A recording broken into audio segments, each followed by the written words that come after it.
नमस्कार। मैं डॉक्टर अशोक त्रिपाठी आपका स्वागत करता हूं अपने channel history culture historiography and research methodology में। दोस्तों, इससे पहले कि मैं आज का टॉपिक प्रारंभ करूं, आपसे मेरी अपील है कि आप मेरे चैनल को लाइक करें, सब्सक्राइब करें, क्योंकि इस चैनल के माध्यम से मैं छात्रोपयोगी वीडियोस बनाता रहता हूं, डालता रहता हूं। आप में से बहुत सारे छात्र प्रतियोगी परीक्षाओं वगैरह में सम्मिलित होना चाहते हैं, तो इन वीडियोस के माध्यम से मैं आपकी कुछ सहायता करना चाहता हूं। तो आइए चलिए, आज की जो चर्चा का विषय है, आज की चर्चा का विषय है rise of capitalism. Rise of capitalism अर्थात पूंजीवाद का अभ्युदय। पूंजीवाद का अभ्युदय कैसे हुआ, किस प्रकार से हुआ, इस विषय पे हम लोग जो है चर्चा करेंगे। तो सबसे पहले हम ये समझें कि पूंजीवाद वास्तव में है क्या। तो पूंजीवाद एक तरह की आर्थिक और राजनीतिक प्रणाली है जो मुख्यतः औद्योगिक क्रांति के बाद विकसित हुई। जब इंग्लैंड में औद्योगिक क्रांति आई, तो औद्योगिक क्रांति आने के बाद एक पूंजीवादी व्यवस्था का विकास हुआ। तो पूंजीवाद की लहर के ऊपर ही आरूढ़ होकर के यूरोप एक समृद्ध देश के रूप में विकसित हुआ, या कह सकते हैं कि यूरोप का एक समृद्ध देश के रूप में उदय हुआ। पूंजीवाद के अभ्युदय को मध्ययुग से ही अनुरेखित किया जा सकता है।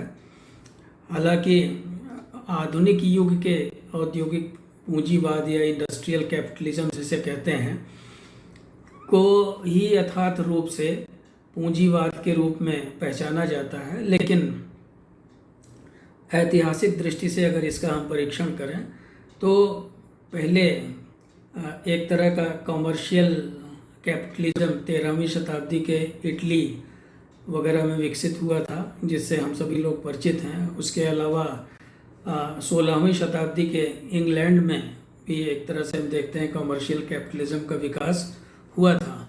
तो दोस्तों, इस तरह से हम देखते हैं कि इसका जन्म तो काफ़ी पहले ही हो गया था। व्यापार पूंजीवाद, ट्रेड कैपिटलिज्म के रूप में भी जो है इसको पहचाना जाता है, जो कि हॉलैंड में हम कह सकते हैं, जो काफ़ी प्रचलित था मध्यकाल में। तो हम ये देखते हैं कि पूंजीवाद का अभ्युदय जो है उसे मध्ययुग से ही अनुरेखित किया जा सकता है। यद्यपि यह परिपक्व हुआ 18वीं शताब्दी में।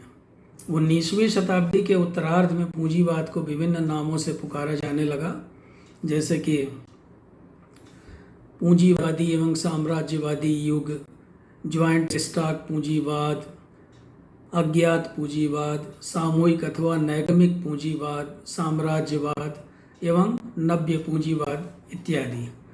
तो पूंजीवाद प्रणाली जो है, पूंजीवाद की प्रणाली के अंतर्गत क्या विशेषता होती है, इसके बारे में भी हम चर्चा करेंगे। किंतु उसके पहले हम कुछ एक मतों का परीक्षण करते हैं। जैसे हॉब्सन बड़े इतिहासकार थे, तो हॉब्सन के अनुसार पूंजीवाद किसी पूंजीपति या कंपनी द्वारा बड़े पैमाने पर संगठित किया गया व्यापार है। इनका एक संचित मात्रा में धन पर अधिकार रहता है, जिससे वे कच्चा माल और उपकरण इत्यादि खरीदते हैं। तो ये श्रम भी जो है जुटाते हैं किराए पर, जिससे कि उत्पादन बढ़े और साथ ही साथ इनका लाभ बढ़ता रहे और इनका धन बढ़ता रहे। तो हॉब्सन के कथन में जो बातें निहित हैं वो ये हैं कि बड़े पैमाने पर व्यापार पहली बार, दूसरी बार जो है वो कारखाना पद्धति या फैक्ट्री पद्धति, और तीसरी बात यह है कि व्यक्तिगत पूंजीपति अथवा जॉइंट स्टॉक पूंजीवाद, उसके अलावा कच्चे माल की निश्चित आपूर्ति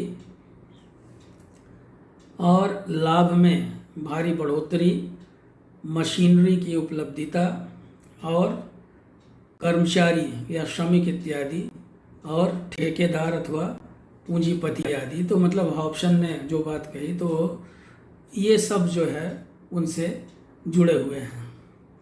तो पूंजीवादी प्रणाली के अंतर्गत उत्पादन वितरण और विनिमय, यानी कि उत्पादन जिसे हम कहते हैं प्रोडक्शन, वितरण यानी डिस्ट्रीब्यूशन, विनिमय यानी एक्सचेंज। तो पूंजीवादी प्रणाली के अंतर्गत उत्पादन, वितरण और विनिमय के साधन निजी स्वामित्व में रहते हैं, यानी जिसे हम कहते हैं प्राइवेट ओनरशिप में रहते हैं। राज्य के स्वामित्व में नहीं रहते वो। इनका प्रयोग जो है वो निजी लाभ के लिए किया जाता है, निजी लाभ के उद्देश्य से किया जाता है। और आर्थिक दृष्टि से पूंजीवाद जो है वो अन्य प्रणालियों से पृथक है और यही जो है इसका मुख्य आधार है। इसके विपरीत हम ये देखते हैं, अगर हम समाजवाद की बातचीत करें तो समाजवाद के अंतर्गत उत्पादन और वितरण के जो साधन होते हैं उनके ऊपर राज्य का स्वामित्व होता है और उनका प्रयोग सार्वजनिक सेवा या प्राइवेट सर्विस के उद्देश्य से किया जाता है। तो इस तरह से उत्पादन के साधन क्या हैं? उत्पादन के साधन है जैसे लैंड, भूमि, कल कारखाने, फैक्ट्रीज जिन्हें हम अंग्रेजी में कहते हैं, और भी जैसे मशीनरी है, जो संयंत्र हैं। तो ये सब जो है उत्पादन के साधन हैं। इसके अलावा प्राकृतिक संसाधन हैं, नेचुरल रिसोर्सेज हैं। तो पूंजीवादी प्रणाली में, जब किसी भी देश में जब पूंजीवादी व्यवस्था होती है तो पूंजीवादी प्रणाली में ये साधन मुख्य रूप से निजी स्वामित्व के अंतर्गत रखे जाते हैं। तो इसीलिए जो है इस व्यवस्था को जो है वो पूंजीवादी व्यवस्था कहा जाता है। तो मित्रों, हम आपसे अब चर्चा करेंगे कि पूंजीवाद के उदय के कारण क्या थे। तो पूंजीवाद के उदय के कारण में बहुत सारे तथ्यों ने, बहुत सारी बातों ने अपनी भूमिका निभाई थी, तो उनके ऊपर हम लोग चर्चा करेंगे। तो पूंजीवाद के बारे में जो हमने अभी बातचीत की आपसे कि पूंजीवाद प्रणाली वास्तव में है क्या, उत्पादन के साधन हैं क्या, तो पूंजीवाद के ये सभी तत्व 18वीं शताब्दी में विकसित हुए। 18वीं शताब्दी में इनका उदय हुआ, किंतु इनको हम जैसा कि पहले कह चुके हैं कि मध्यकाल से ही अनुरेखित कर सकते हैं। 16वीं शताब्दी के प्रारंभिक अवस्था में जमींदारी प्रथा और श्रेणी व्यवस्था जिसे हम गिल्ड सिस्टम कहते हैं उसका पतन हो रहा था। भूस्वामियों ने कठोर श्रम के बजाय अब मुक्त किसानों से धन वसूलना प्रारंभ कर दिया था, जिसकी पुष्टि क्रिश्चियन धार्मिक भी करते थे। यह तर्क दिया गया कि ब्याज जो था, ब्याज का जो लेन देन था, या ब्याज यानी रुपए का लेन देन जो था, वो सूदखोरी की हद तक नहीं था, क्योंकि बाइबिल में इसे पाप समझा जाता था। दूसरी महत्वपूर्ण बात जिसने पूंजीवाद के अभ्युदय में योगदान दिया वह था नगरों और कस्बों का उदय। नगरों के निवासी परंपरागत श्रेणियों के लोग न थे, बल्कि महत्वाकांक्षी लोग थे, जैसे कि बड़े बड़े भूस्वामी, व्यापारी, नोबल्स जिन्हें कहा जाता था अंग्रेजी में, यानी कि जो विशेषाधिकार प्राप्त वर्ग था, राज्य के अधिकारी थे, चर्च के अधिकारी इत्यादि जो है ये सब शहरों में रहते थे। तो इन लोगों ने अपनी स्वतंत्रता का उपयोग व्यक्तिगत धन संचित करने में किया। जैसे जैसे नगर बढ़े, नगरों की भूमि जो थी या नगरों की जो ज़मीन थी उनकी कीमत बढ़ी और भूपतियों की पूंजी में बिना मेहनत के ही, बिना परिश्रम के ही वृद्धि होती चली गई, क्योंकि ज़मीनों की कीमतें बढ़ रही थी नगर में। सर्वप्रथम इटली में बैंकिंग प्रथा का प्रारंभ हुआ। सबसे मशहूर बैंकर परिवार मेडिसी था। मेडिसी के हम ये कह सकते हैं कि मेडिसी जो है वो बड़ा ही महत्वपूर्ण परिवार था बैंकिंग का, जहाँ तक सवाल है। और मेडिसी के बाहों का जो घेरा था, जो उसका दायरा था, वो धन संचयकर्ताओं का सामान्य लक्षण हो गया, जिसे हम नए पूंजीवाद का बिल्ला कह सकते हैं। तीसरा तत्व जो पूंजीवाद के अभ्युदय से संबंधित था, तो दूसरी बात यह थी कि जो बैंकिंग सिस्टम का उदय हुआ वो भी पूंजीवादी व्यवस्था का एक कारण बना। तीसरा तत्व जो पूंजीवाद के अभ्युदय के लिए उत्तरदायी था वह एक गैर यूरोपीय तत्व था। यूरोप के पास पर्याप्त मात्रा में सोना चांदी उपलब्ध नहीं था। यूरोप के पास अतिरिक्त जनसंख्या भी नहीं थी और न उसके पास प्राकृतिक स्रोतों की कमी थी। यह न्यूनता यूरोप के अफ्रीका, एशिया और अमेरिका के संपर्क में आने से दूर हुई। एक बार फिर से इसको समझ लें कि यूरोप के पास जो है अतिरिक्त जनसंख्या नहीं थी और उसके पास प्राकृतिक स्रोत भी जो थे वो अन्य देशों की अपेक्षा कम थे या अन्य महाद्वीपों की अपेक्षा कम थे। तो ये एक तरह की न्यूनता थी और यह न्यूनता जो था यूरोप के अफ्रीका, एशिया एवं अमेरिका इत्यादि के संपर्क में आने से दूर हुई। जब यूरोप के लोग जो है अमेरिका के संपर्क में आए, एशिया के संपर्क में आए, अफ्रीका के संपर्क में आए, तब जो है प्राकृतिक संसाधनों पे भी उनका अधिकार हुआ और साथ ही साथ जो है वो बहुत सारे लोगों को वहाँ से ले आए अपने यहाँ काम वगैरह कराने के लिए, पकड़ के अफ्रीका वगैरह से। तो ये सभी वस्तुएं जो पूंजीपति चाहते थे वो विभिन्न तरीकों को, विभिन्न प्रकार के उपायों को अपना करके प्राप्त की गई। अब जैसे वो उपाय क्या थे? सैनिक लूट के द्वारा, भारत, चीन एवं जापान के साथ संधियां करके, उपनिवेश के लोगों के ऊपर भारी कर लगा करके और अन्य कई तरीकों से उन्होंने जो है ये सारी वस्तुएं जो थी उनको प्राप्त किया। तो पुर्तगाली और स्पेनी अन्वेषकों ने गुलामी की संस्था का आविष्कार किया और शीघ्र ही उन्होंने इनको अपने बड़े उद्योगों में शामिल कर लिया। अब जैसे उनके जो बड़े बड़े उद्योग थे उनमें वो एशिया, अफ्रीका से लोगों को, खास करके अफ्रीका से दास के रूप में ले आते थे और श्रमिकों के रूप में उनमें लगाने का जो है उन्होंने विचार किया, पुर्तगाल और स्पेन ने। तो उन्होंने अपने उपनिवेशक लोगों को गुलाम बनाना प्रारंभ किया और उनका व्यापार प्रारंभ कर दिया और शीघ्र ही यह व्यापार जो है वो चल निकला, जिससे कि उनको लाभ होने लगा। चौथा तत्व जो वाणिज्यवाद था, चौथा तत्व जो था वो कमर्शियलिज्म था या वाणिज्यवाद था, जिसने पूंजीवाद को जन्म देने में महत्वपूर्ण भूमिका निभाई। मित्रों, पूंजीवादी अर्थव्यवस्था के उदय के लिए कोई और कारण इतना जिम्मेदार न था जितना कि वाणिज्यवाद। सोने चांदी के भंडार में वृद्धि से अब लोगों के पास धन का एक ऐसा स्वरूप हो गया जिसे भविष्य में निवेश के लिए सुरक्षित किया जा सकता था। अब सोना चांदी क्रय विक्रय का माध्यम हो गई। पूंजीवाद के मुख्य अंग व्यावसायिक क्रांति के समय विकसित हुए। अब ये मुख्य अंग क्या थे? जैसे बैंकिंग विकास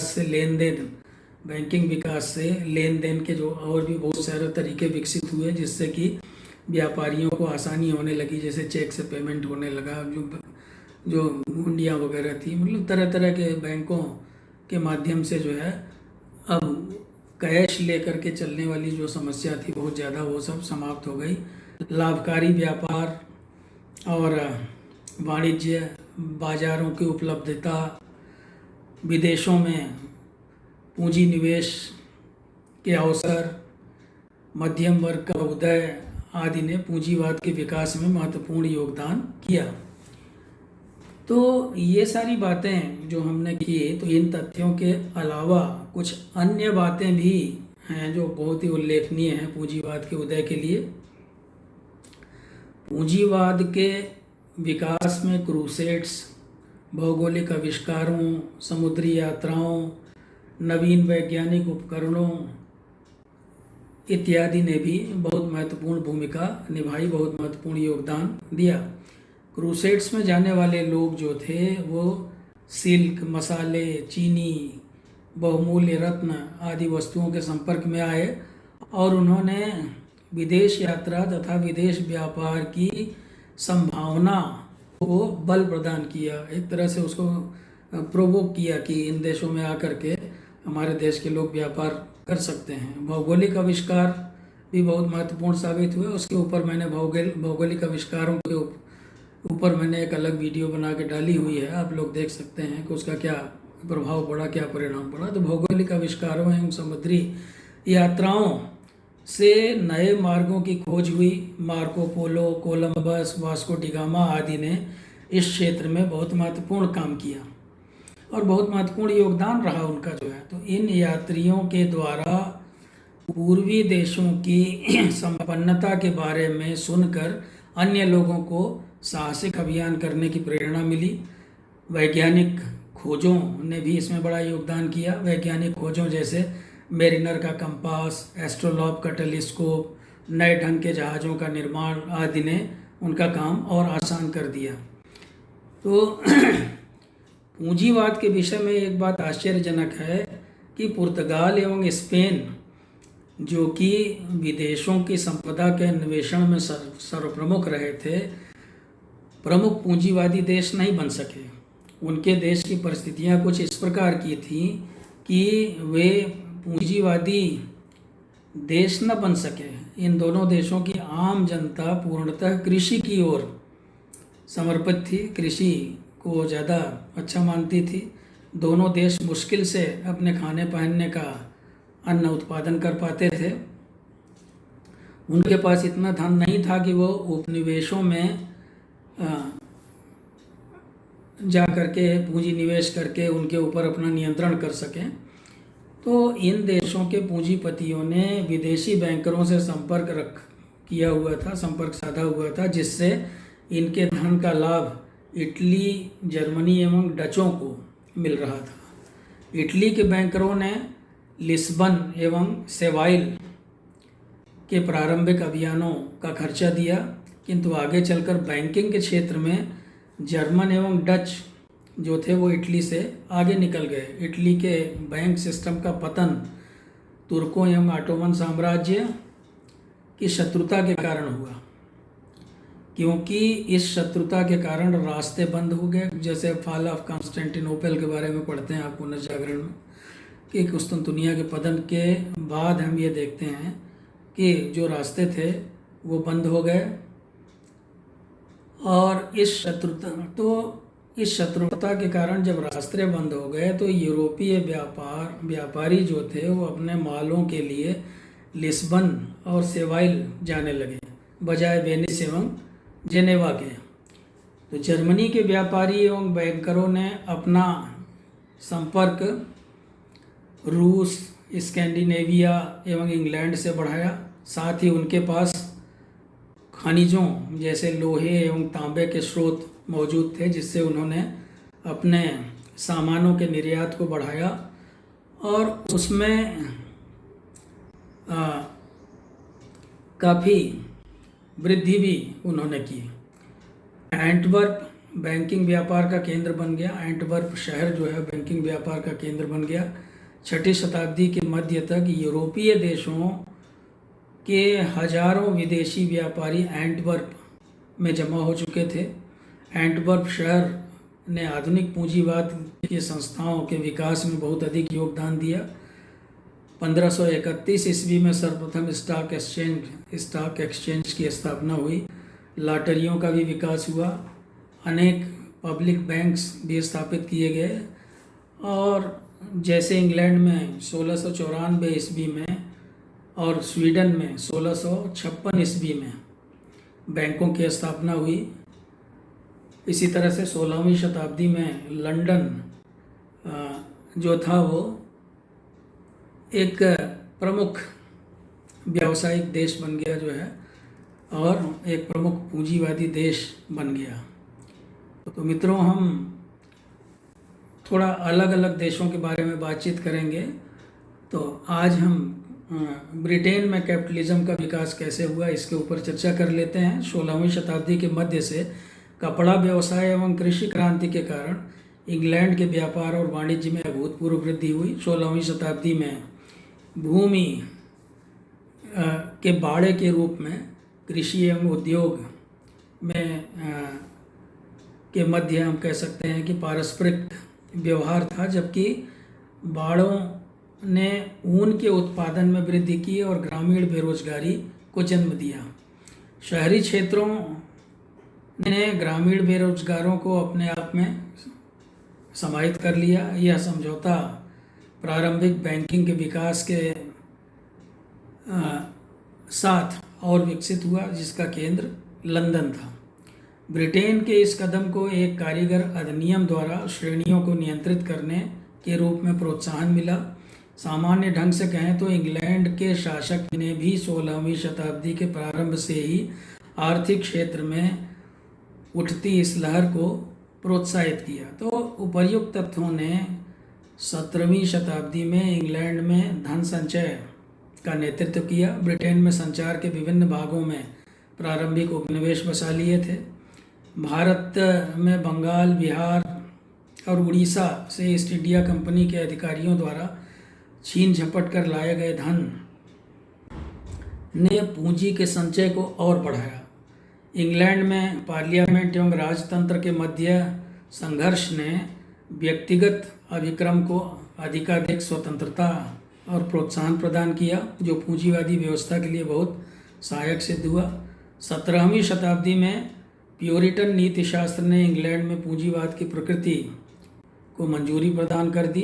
प्योरिटन, जो कि स्थापित चर्च से अलग विभाग से संबंधित थे, अपनी अवस्थिति के लिए वो न्याय खोज रहे थे। कुछ समय तक उन्होंने राजनीतिक शक्ति पर अधिकार कर लिया था, किंतु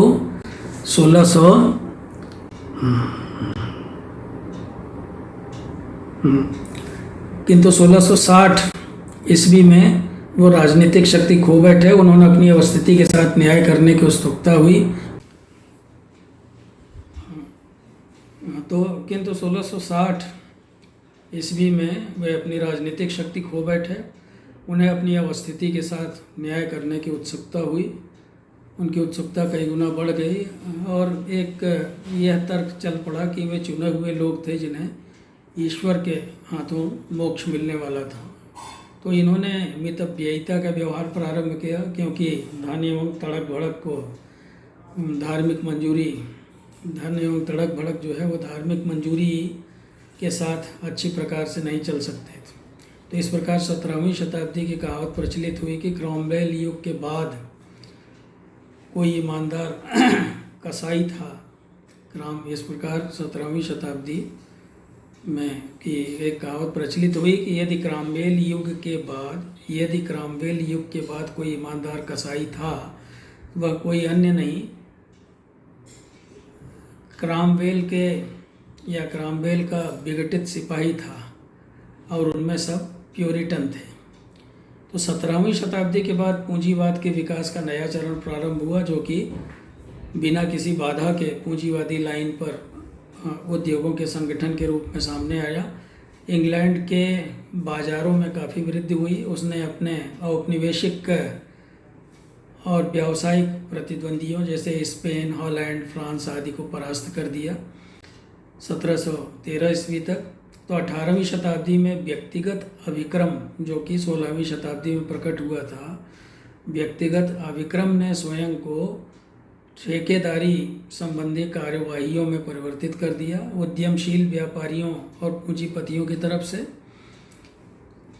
यह मज़े की बात है कि प्रथम फैक्ट्री संगठन कामगारों एवं शिल्पकारों द्वारा प्रारंभ किया गया। योग्य शिल्पकारों ने उत्पादन में नवीन परिवर्तन ला दिया और मशीनों एवं फैक्ट्री के अभ्युदय को प्रोत्साहित किया। व्यक्तिगत उत्साह एवं वैज्ञानिक रफ्तार, साइंटिफिक टेम्पर जिसे बोलते हैं, का जो कि 17वीं शताब्दी में प्रारंभ हो चुका था, उसका परिणाम सामने आने लगा। साथ ही सदैव ही उद्योग की स्वतंत्रता को प्रोत्साहित किया गया। 18वीं शताब्दी में कृषि व्यवस्था में एक और परिवर्तन आया, जिसने उद्योगों की रफ्तार को कायम रखने में सहायता की। 18वीं शताब्दी के अंत तक ब्रिटेन ने पूंजीवाद के संस्थानात्मक आयामों को बहुत योगदान दिया, जैसे राष्ट्रीय करेंसी की स्थापना, आर्थिक कार्यों की राज्य के द्वारा देखभाल, राष्ट्रीय ऋण के प्रबंधक एवं सरकार के बैंकर के रूप में इंश्योरेंस एवं राष्ट्रीय बैंक इत्यादि। 19वीं शताब्दी में ब्रिटेन में पूंजीवाद पूरी तरह से स्थापित हो गया।